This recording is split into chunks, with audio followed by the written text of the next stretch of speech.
A guten Chodesh, today, Erev Shabbos, Parsha Shoftim, the second day of Rosh Chodesh Elul.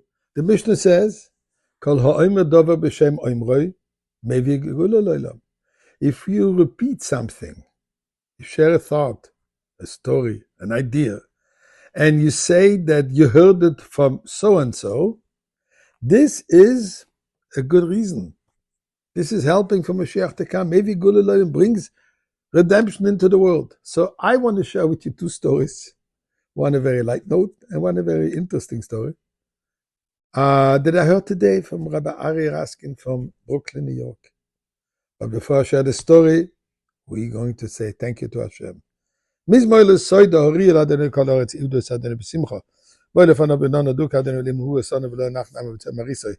Boile shor b'soida chatzoreisi b'sila hodele b'choshemoy. Ki toiv adenu le'olam chazdoi v'yadoyu v'doyu emunasoi. Let us give some tzedakah. This Erev Shabbos. And by the way, I heard from Reb Mendel Futterfass, what is the big thing that when you say something on behalf of who you heard it, that this is bringing the Geula, this is bringing redemption? So he said, it's not the idea that you say it, from whom you say it. The main thing is, if you can share a good story, if you can share a good idea, you can share a good thought, a good insight, and you're humble enough to say, it's not yours, you heard it from somebody else, this is the reason, maybe good. And custom has it, we're starting to blow the shofar. I'm only going to make one sound.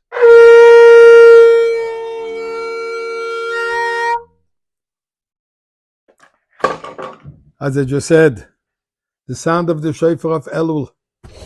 May we hear the shofar of Mashiach. Now, as I said earlier, repeating something in the name of someone. So I heard these two stories from Rabbi Ari Raskin. First one, a joke. You might appreciate it, might not appreciate it, but there is a point. The 65-year-old man comes for an annual checkup. Doctor is very impressed. And he asks him, tell me, obviously you seem to have very healthy genes. How old was your father when he passed away? My father didn't pass away. My father is still 87, healthy, robust, going to work, going to shul, going to shir, going for walks. Wow.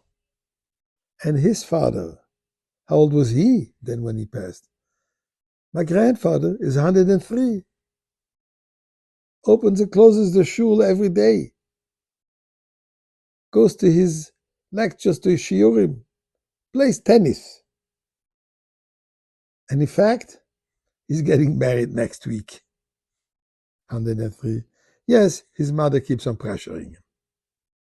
Corny little joke. But what's the point? In Judaism, family is extremely important. It is what sustained us throughout history. So listen to this. This young couple from a Hasidic background, where a year after marriage, usually there would be a child. This young couple didn't have a child after a year, and the parents are wondering what's going on. Says, just relax. It's only 1 year that we married. It'll be fine. After 3 years, they themselves started getting a little concerned. Went to the doctor. And unfortunately, the doctor explained to her in medical terms that there is no way that she will ever be able to have children.